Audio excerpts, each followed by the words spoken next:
दंगों का माहौल है, ये सिर्फ पिछले कुछ हफ्तों से नहीं बल्कि पिछले कुछ महीनों से क्रिएट किया जा रहा था। तो मित्रों, बटन दबाओ तब इतने गुस्से के साथ दबाना कि बटन यहाँ बाबतपुर में दबे, करंट शाहीन बाग के अंदर लगे। बीजेपी की पूरी इलेक्शन कैंपेन ही हिंदू मुसलमान शाहीन बाग पर आधारित थी।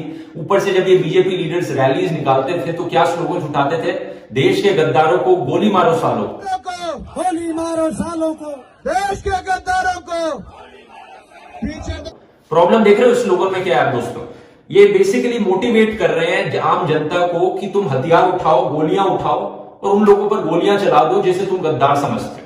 ऊपर से एक तरफ तो ये पॉलिटिशियंस थे, दूसरी तरफ हमारा गोदी मीडिया था जो दिन भर टीवी पर हिंदू मुसलमान चलाता था। आप जैसे देशद्रोही, आप जैसे देशद्रोही लेकर आ रहा था, वो कहां से आया? जिहाद करना चाहता है, ये देश जानना चाहता है। जिस वक्त में टोपी पहन रखी थी, ये जो अपनी भगवा टोपी, और हिंदू खतरे में है।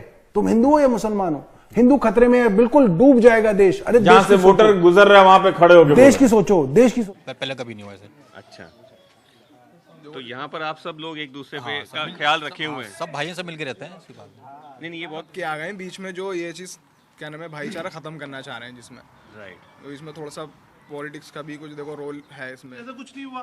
अब आगे वो कपिल मिश्रा जी यहाँ पर आगे बोलते हैं कि हो गया, उस जब से एकदम से हो गया, नहीं तो महीनों से जाफराबाद में प्रोटेक्ट हो रहा है।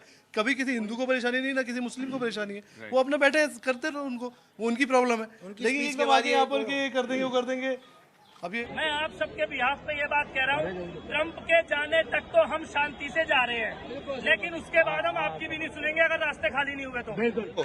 ये देखो लगा हुआ कैमरा पूरा तोड़ रहे हैं, ये यहाँ पर कैमरा तोड़ रहे हैं जिससे इनकी जो है ना, ये जो उल्टी सीधी हरकत कर सके, इसलिए ये सबूत को खत्म कर रहे हैं, ये कैमरा तोड़ रहे हैं। सिविल राइट्स ग्रुप की फैक्ट फाइंडिंग रिपोर्ट ने बताया कि दंगों के दौरान 48 से 72 आवर्स के बीच दिल्ली पुलिस ने किसी हेल्प कॉल का आंसर नहीं किया।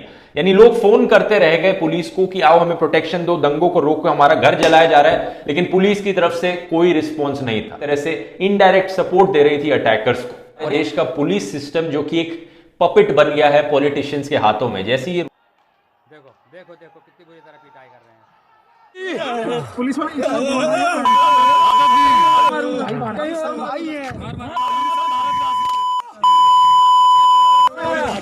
हम सब भारतवासी हैं सर, हम सब भारतवासी हैं। हर जगह लापरवाही हुई है, अस्पताल में क्या, थाने में क्या, और पुलिस वालों मारने में क्या, हर जगह ऐसे अत्याचार हुआ है।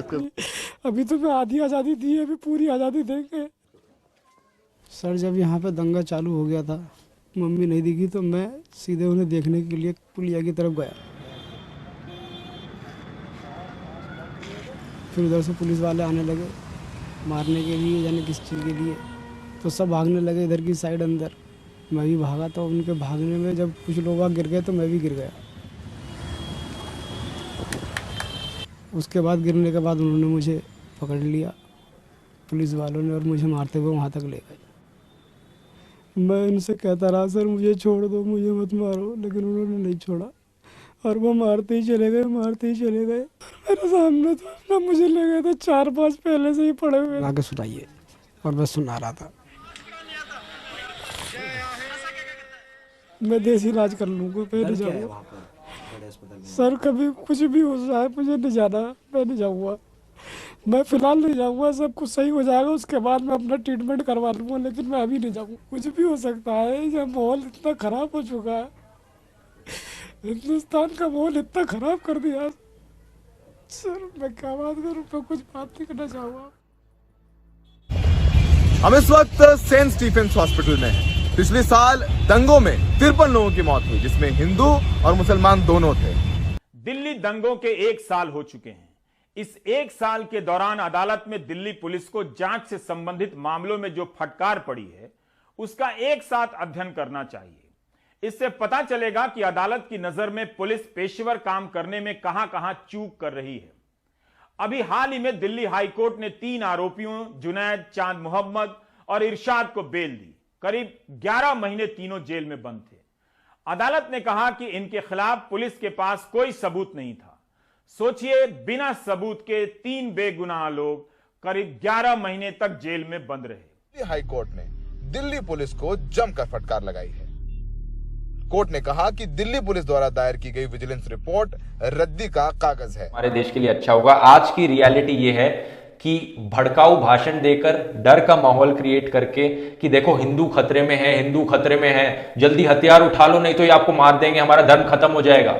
इस तरह से लोगों को एक्सट्रीमिज्म की ओर धकेला जा रहा है कि लोग लड़ने पर मजबूर हो जाएं, हिंदू मुसलमान के बीच में लड़ाई।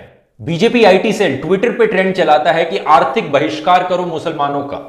ये देखिए इनके कॉपी पेस्ट ट्वीट्स। मेरे घर का ड्राइवर मुस्लिम था, मैंने उसे पापा से बोलकर निकलवा दिया काम से।